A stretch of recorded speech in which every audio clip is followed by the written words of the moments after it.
Hello and welcome back to this week's Kids Connection. I am super excited to see you again, or well, not see you, you see me. I hope you've had a lovely week, and if you're watching this on Sunday, guess what? Tomorrow is half term, so that's even better and more exciting, right? So let's think. Can you remember who we learnt about last week? It was Joseph. And we're going to learn some more about Joseph again today. But first, let's enjoy our song.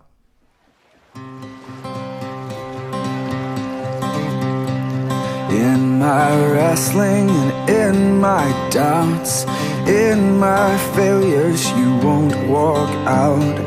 Your great love will lead me through. You are the peace in my troubled sea. Whoa, you are the peace in my troubled sea. In the silence you won't let go. In the questions your truth will hold. Your great love will lead me through. You are the peace in my troubled sea. Whoa, you are the peace in my troubled sea. My lighthouse,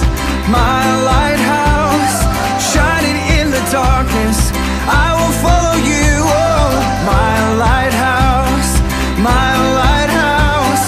I will trust the promise. You will carry me safe to shore.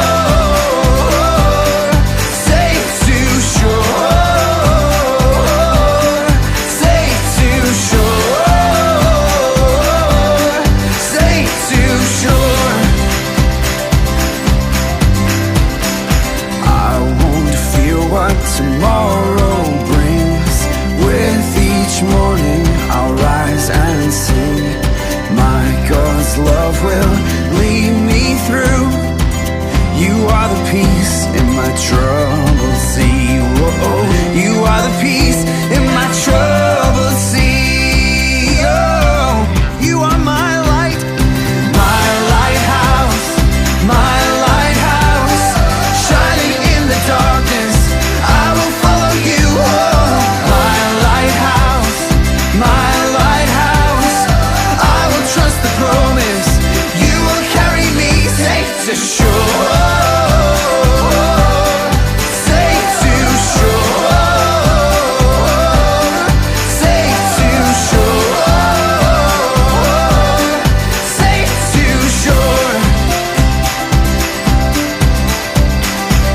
Fire before us, you're the brightest. You will lead us through the storms. Fire before us, you're the brightest. You will lead us through the storms. Fire before us, you're the brightest. You will lead us through the storms. Fire before us, you're the brightest. You will lead us through the storms. My lighthouse, shining in the darkness, I will follow you. Oh, my lighthouse, I will trust the promise. You will carry me safe to shore. Safe to shore.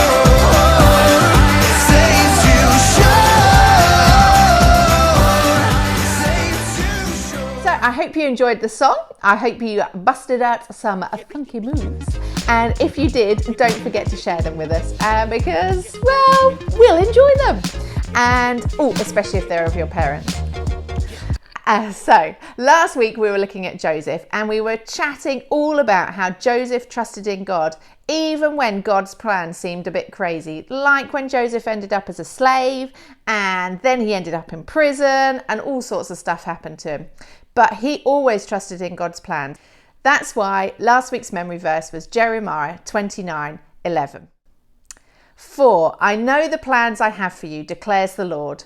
Plans to prosper you and not to harm you. Plans to give you a hope and a future. And we're going to keep that one again this week because Lots more stuff happens to Joseph, and I think he also needed to know that God was in charge even after he was out of prison. So let's check out our videos and you can learn more about Joseph's story and why he trusted in God and was faithful. Check it out.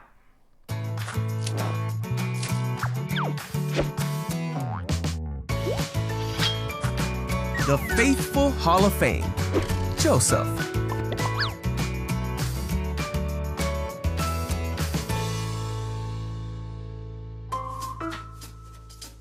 This is Joseph, who was the son of Israel and Rachel.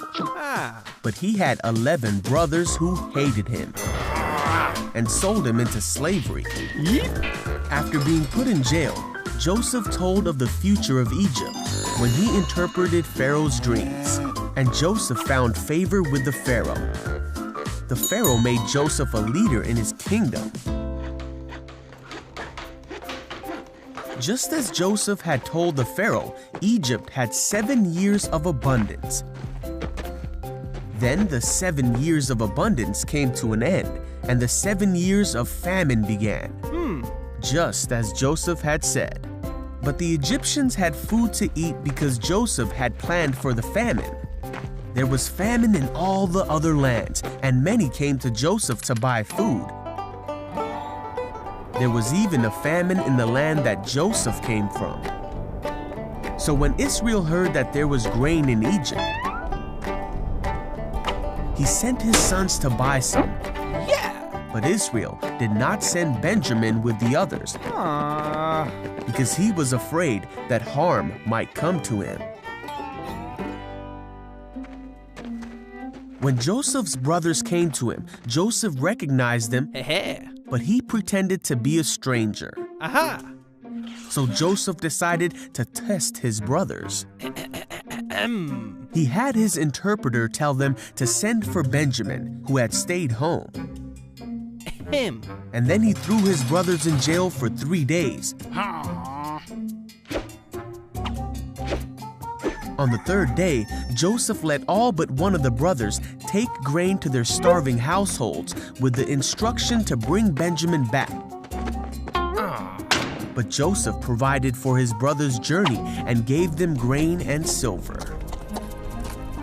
The brothers did exactly as Joseph instructed, as they were scared that God was punishing them for what they had done to Joseph so many years before.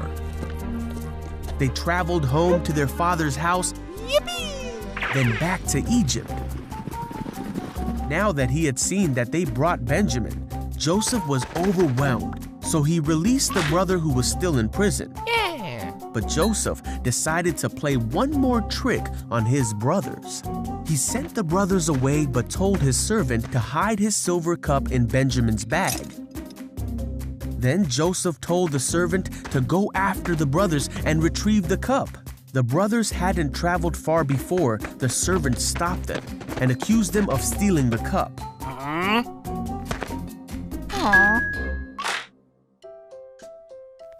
Joseph could no longer control himself before his attendants.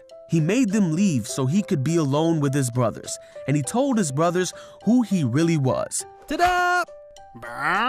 He told them of his life and all he had experienced, and he forgave them for what they had done. God was with Joseph and took care of him and showed him favor. Now during this time, Joseph's brothers came to seek his help, and after testing them, Joseph told them who he was, and he forgave his brothers for all the trouble they had put him through. But Joseph had not seen his father for many years. So he sent for Israel and his brothers' families. Together they all traveled to the land of Egypt, where Joseph would provide for them in the famine.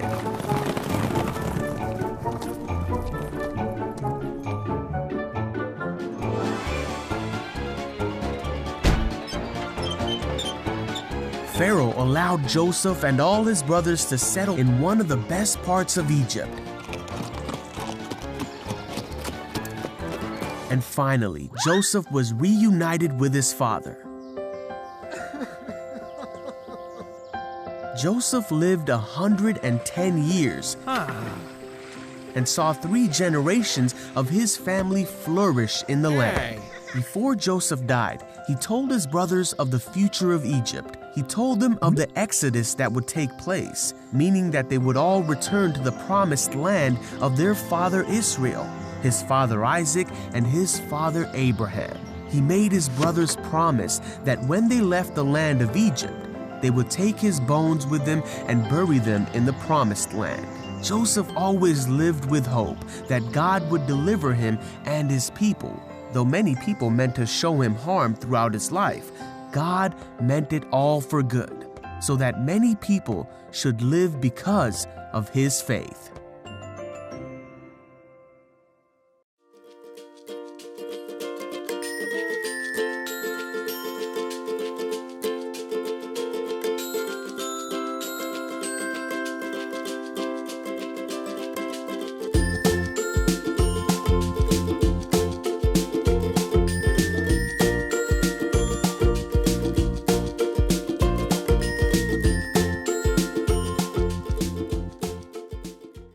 I hope you enjoyed the video and learning a bit more about Joseph. That's the end of Joseph for this week, and next week we're going to start Moses. But let's have a little think about why was Joseph so faithful to God? So, what did Joseph know about God? Well, do you remember Abraham, who we did a little while ago, and Sarah? Well, they were Abraham's, let me check this out, great-granddad and grandmum. So, Joseph would totally have known the story of Abraham, and he would have known the promises from God for Abraham, that he would give him lots of descendants and he would give him the land of Canaan. So when Joseph was off in Egypt, that must have seemed pretty strange, right? That the plan was for him to be somewhere else and having lots of kids. And he was stuck in Egypt, giving out lots of grain. But do you know what? Him being in Egypt meant that he rescued all of his family from famine. So even when it seemed, when he was in prison, like God's plans were crazy, God had a master plan to make sure that Abraham's family carried on. And that is pretty cool. So sometimes when we don't know what God's plans are and it all seems just a bit weird, then remember the story of Joseph and remember that God was faithful and Joseph was faithful to him too. That's why, right at the end of the story, when Joseph is about to die, he says, "Take my bones with you when you leave," which is a little bit weird, right? But he knew that his family would one day be back in Canaan because he had a hope and he knew that God would fulfill his promises to him. And that's why, if you check out the Bible in Exodus 13, when Moses, who we're looking at next week, eventually leaves Egypt with all the Israelites, all of Joseph's long family from times ago, they actually take his bones with him and Joseph makes it back to the promised land. So that is pretty awesome, right? Okay, now let's have a little illustration about something impossible. And in fact, I need an assistant for this. Let's see if I can find one. So, I now have my beautiful assistant, Roberta, here with me now. Hello, Roberta. So, Roberta, I would like you to do something. Just so you know, I have a plan for you. It's a master plan and it's a good plan, but you might not know what it is to start with, okay? So, what I want you to do is I want you to be able to step through this piece of paper. So, if you could give that a go, please. You can tear it, you can make a hole. I don't mind if you use my scissors. Okay.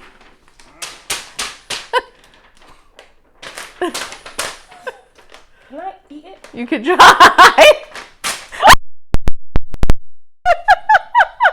Well, there's no stepping through it now. Okay, so I think we can say that Roberta was pretty rubbish at that.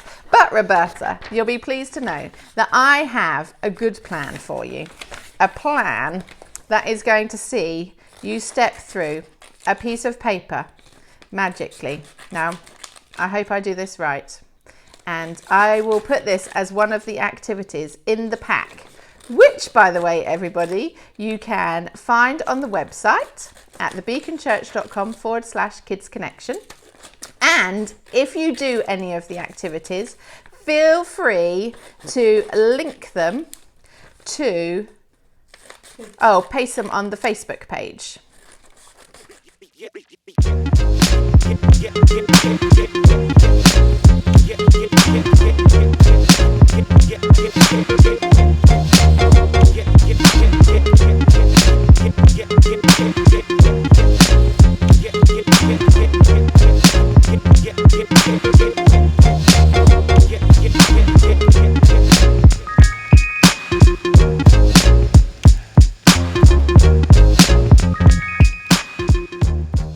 So now, Roberta, Ooh. could you now step through? In fact, I think we can both get through it.